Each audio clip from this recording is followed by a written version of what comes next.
Good morning. जैसे कि हम लोग जानते हैं कि हम लोगों ने सिंगल कॉलम कैश बुक कर लिया है, डबल कॉलम कैश बुक हम लोग कर चुके हैं। आज हम लोग पीटी कैश बुक करेंगे। पीटी कैश बुक क्या है? Petty cash book is maintain by some organisations to record some petty expenses. Petty expenses को रिकॉर्ड करने के लिए पीटी कैश बुक बनाया जाता है कुछ ऑर्गेनाइजेशंस के द्वारा। अब क्या है कि पीटी एक्सपेंसेस क्या है? पीटी एक्सपेंसेस उसको बोलते हैं हम लोग, पीटी मीन्स छोटा, स्मॉल या और इनसिग्निफिकेंट खर्चे जो। फॉर एग्जांपल पीटी एक्सपेंसेस का कि स्टेशनरी हो सकता है आपका, फिर पोस्टेज है, कुरियर है, कार्टेज है और ये वेजेज है। इस तरह के जो जितने भी छोटे छोटे खर्चे होते हैं वो आपका पीटी एक्सपेंसेस होता है।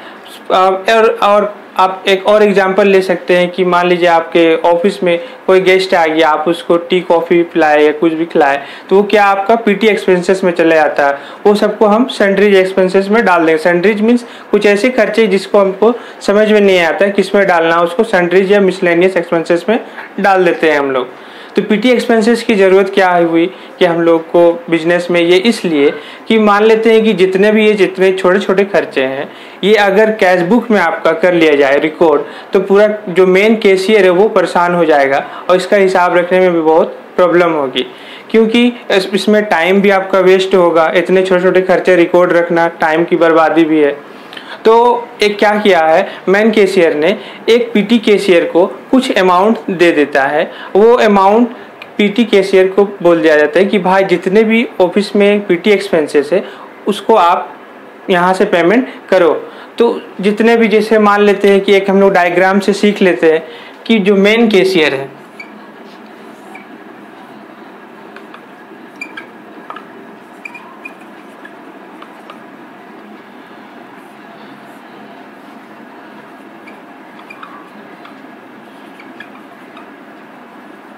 ये मेन कैशियर एक अमाउंट मान लेते हैं कि फॉर एग्जांपल कि 1000 रुपया इसने पीटी कैशियर को दे दिया कि जितना भी भाई खर्च होगा ऑफिस में बिजनेस के लिए, कि आपका छोटे छोटे जितने भी खर्चे होंगे वो खर्चे आप करो। फॉर एग्जांपल कि इसने stationery, wages, cartage, postage, stationery का,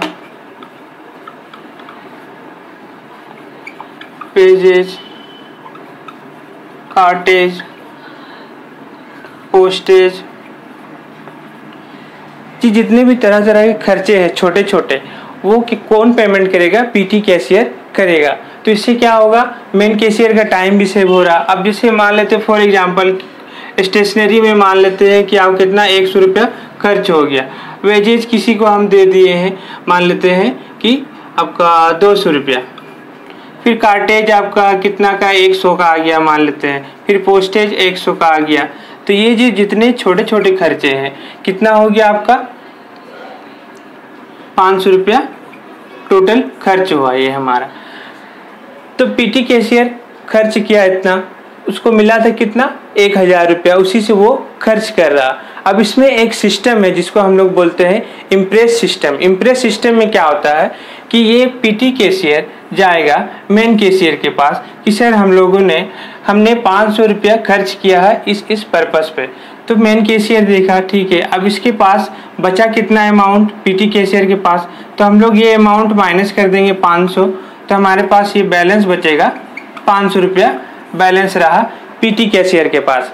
तो पीटी मेन कैशियर ने देखा ठीक है ये, अब क्या किया कि पीटी कैशियर, अब मेन कैशियर फिर उसको नेक्स्ट मंथ के लिए फिर वो इतना ही अमाउंट देगा 1000 रुपया, इतना ही अमाउंट उसको देगा। मीन्स जितना उसके पास पैसे है उसको 1000 रुपया करना है। जैसे अब उसके पास बैलेंस बचा है कितना 500 रुपया बैलेंस बचा है, तो अब पीटी कैशियर क्या करेगा, फिर से इसको 500 रुपया दे देगा 1000 रुपया करने के लिए। मीन्स मोटे तौर पे हम लोग समझेंगे कि एक अमाउंट हर मंथ में दिया जाता है कि पीटी कैशियर को कि आप उससे खर्च करो। अब जितना बैलेंस बचा, जैसे 500 रुपया बचा, तो अब मेन कैशियर देखेगा कितना अमाउंट हम उसको दें, फिर से वो आपका 1000 रुपया हो जाएगा नेक्स्ट मंथ में पीटी एक्सपेंसेस करने के लिए। तो फिर वो देखा मेन कैशियर 500 रुपया दे दिया, तो ये जो अमाउंट आपका हर मंथ दिया जाएगा ये खर्चा करने के लिए, इसको हम लोग बोलते हैं इम्प्रेस्ड अमाउंट।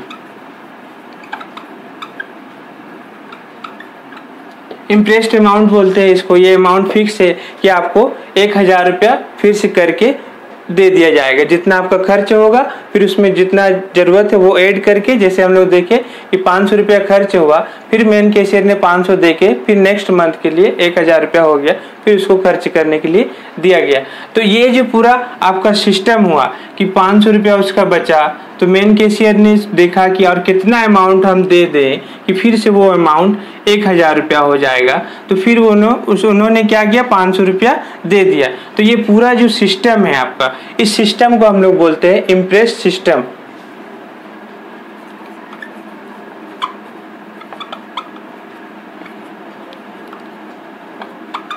इम्प्रेस सिस्टम, इस पूरे सिस्टम को जो हम लोग इम्प्रेस सिस्टम कहते हैं। तो देखिए कितना आसान है पीटी कैश बुक। तो हम लोग एक क्वेश्चन सॉल्व करेंगे तो बहुत ही हम लोग को इजी वे में हम लोग को समझ में आ जाएगा। तो चलिए हम लोग क्वेश्चन सॉल्व करते हैं। और मेरे आपसे एक गुजारिश है कि आप अब तक मेरे चैनल को लाइक एंड सब्सक्राइब नहीं किए हैं तो प्लीज़ मेरे चैनल को लाइक एंड सब्सक्राइब करें, क्योंकि आपका एक लाइक मुझे मोटिवेट करेगा न्यू वीडियो अपलोड करने के लिए।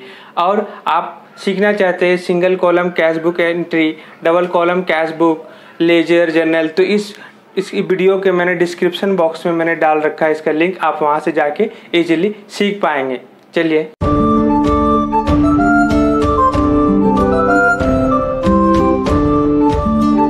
तो हम लोगों ने ये फॉर्मेट बना लिया है पीटी कैश बुक का। ये है आपका analytical impressed PT cash book का फॉर्मेट। तो हम लोग फॉर्मेट एक बार देख लेते हैं किस तरह का है। पहला का अमाउंट का कॉलम है आपका अमाउंट रिसीव्ड, फिर CBF means cash balance folio, date, particulars, voucher number, amount. उसके बाद ये है आपका खर्चा का हेड, मीन्स जिससे रिलेटेड खर्चा होगा उस हेड में हम लोग लिखेंगे। मीन्स मान लेते हैं कि बस फेयर है तो वो हम लोग क्या लिए, हम लोग के लिए क्या कन्वेंस एक्सपेंसेस है तो कन्वेंस हेड में जाएगा। कार्टेज से रिलेटेड खर्च होगा तो कार्टेज में आएगा। स्टेशनरी से रिलेटेड होगा स्टेशनरी में जाएगा। पोस्टेज से होगा पोस्टेज इन टेलीग्राफ इसमें जाएगा। वेजेज होगा।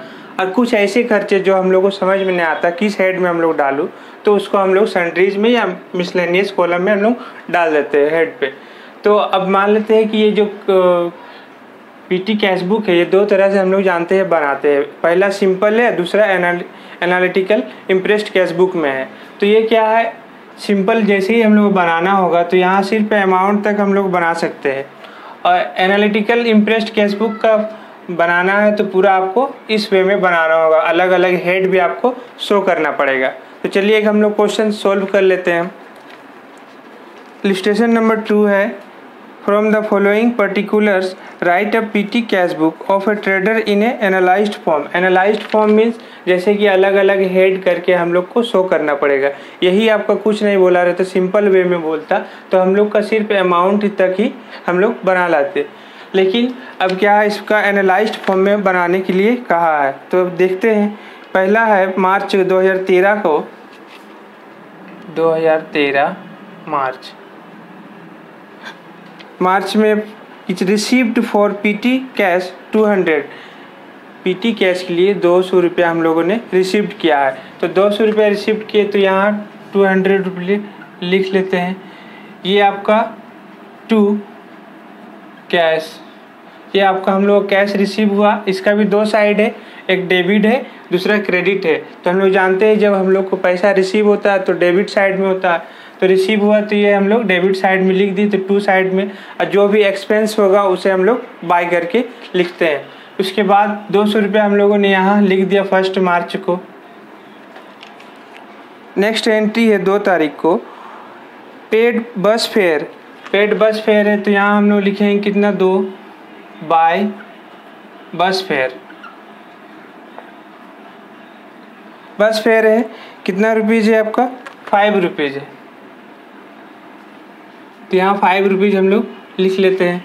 अब बस फेयर किस हेड में जाएगा, ये कन्वेंस है तो यहाँ पे हम लोग 5 रुपया यहाँ पे भी लिख देंगे। उसके बाद नेक्स्ट एंट्री है, नहीं उसी डेट में है नेक्स्ट एंट्री, पेड कार्टेज। 2 तारीख को ही है, dot dot by cartage. Cartage amount कितना खर्च किया गया, 20 रुपीज़। तो यहाँ भी हम लोग 20 रुपीज़ लिखेंगे और कार्टेज के भी कॉलम पे 20 रुपीज़ लिखेंगे। उसके बाद है नेक्स्ट एंट्री 3 मार्च को है, paid for the postage and Telegram 25 rupees.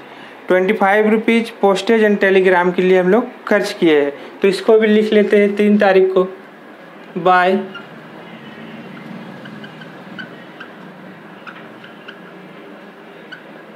Telegraph. कितना अमाउंट है, 25 रुपये।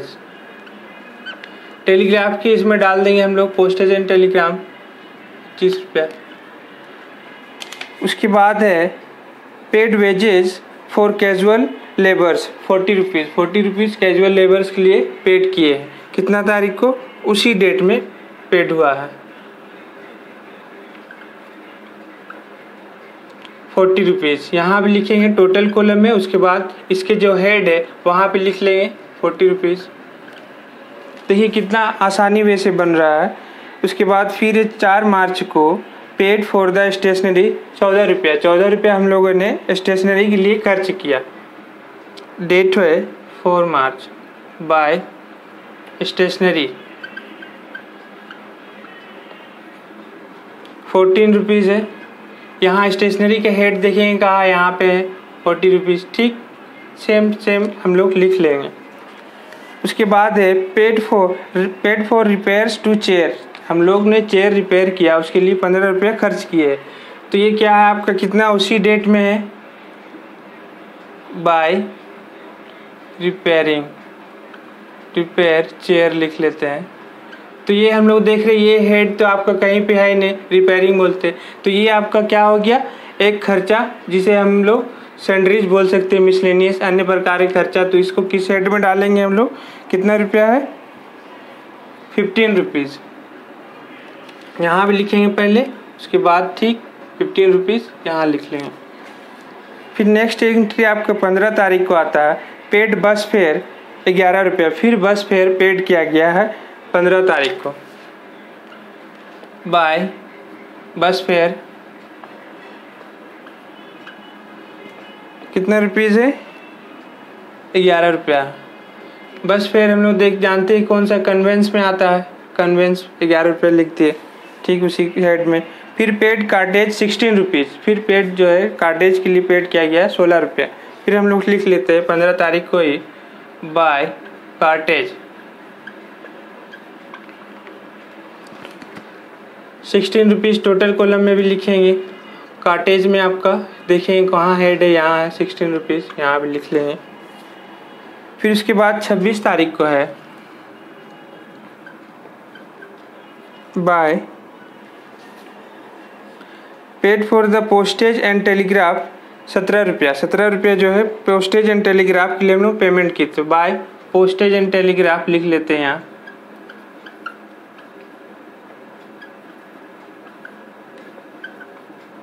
टेलीग्राम, पोस्टेज एंड टेलीग्राम के लिए 17 रुपया, यहाँ भी लिखेंगे 17 रुपया। इसके हेड देखेंगे कहाँ, पोस्टेज एंड टेलीग्राम की यहाँ पे हेड है, डाल दिए। उसके बाद है paid for purchase of pen etcetera लिखा हुआ है। परचेज हम लोग किए हैं पेन, तो यहाँ लिखेंगे उसी डेट में, बाय पेन परचेज किए हैं। तो पेन क्या है, पेन स्टेशनरी है, तो स्टेशनरी यहाँ भी हम लोग लिखेंगे 8 रुपया। फिर इसके स्टेशनरी के हेड में हम लोग लिख लेते हैं 8 रुपया। फिर उसके बाद है लास्ट है paid for refreshment of customer. Customer के रिफ्रेशमेंट के लिए हम लोग पेड किए हैं कितना, बाय रिफ्रेशमेंट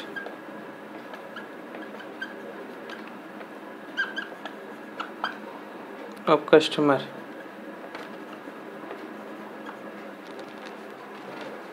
इसका कितना, 20 रुपीज़ है। ठीक है, यहाँ पे भी हम लोग 20 रुपीज़ लिख देंगे। उसके बाद हम लोग टोटल कर देते हैं।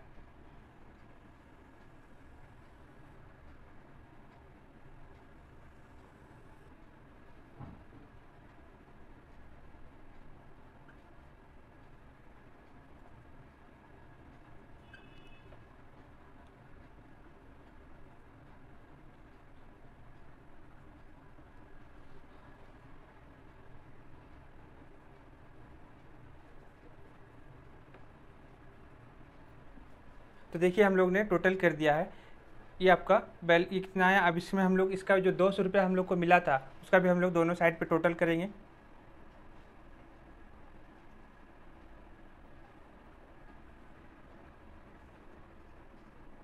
200 यहाँ भी लिख दिए, 200 यहाँ पे भी लिख दिए हम लोगों ने। तो यहाँ पे आपका जो बैलेंस आ रहा 200 में कितना 9 रुपीज़, ये क्या हो जाएगा आपका बाय बैलेंस CD। ये बैलेंस CD हो जाएगा। यही बैलेंस आपका कितना तारीख को, मार्च चल रहा फिर अप्रैल होगा 1 को, टू बैलेंस BD हो जाएगा 9 रुपीज़। ये बैलेंस BD हो गया 9 रुपीज़। कैशियर के पास फिर जब जाएगा कि मेरा 191 रुपये खर्च हो गया है, 9 रुपये बचा है, तो फिर आपका मेन कैशियर क्या करेगा 191 रुपये फिर देकर फिर 200 रुपये आपका उसको टोटल अमाउंट कर देगा कि आप फिर अप्रैल मंथ में आप खर्चा करो। तो इसका ठीक ऐसे ही होगा। यहाँ 9 रुपीज़ आएगा, ये 9 रुपीज़ है तो 2 कैश हो जाएगा 191 रुपया। फिर यहाँ आपका 9 + 199 200 ये भी हो जाएगा, 200 ये भी हो जाएगा। तो देखिए कितना आसान तरीके से हम लोग बना लिया। और सिर्फ सिंपल कहता कि सिंपल कैश बुक बनाना है तो आपको यहीं तक टोटल अमाउंट तक ही कॉलम आपका बनता है। ये हम लोग को पूरा एनालाइज नहीं करना पड़ता। तो देखिए कितना आसान से बन गया। चलिए थैंक यू। और आपको मेरा वीडियो पसंद आएगा तो प्लीज़ लाइक एंड सब्सक्राइब ज़रूर करें। Thank you.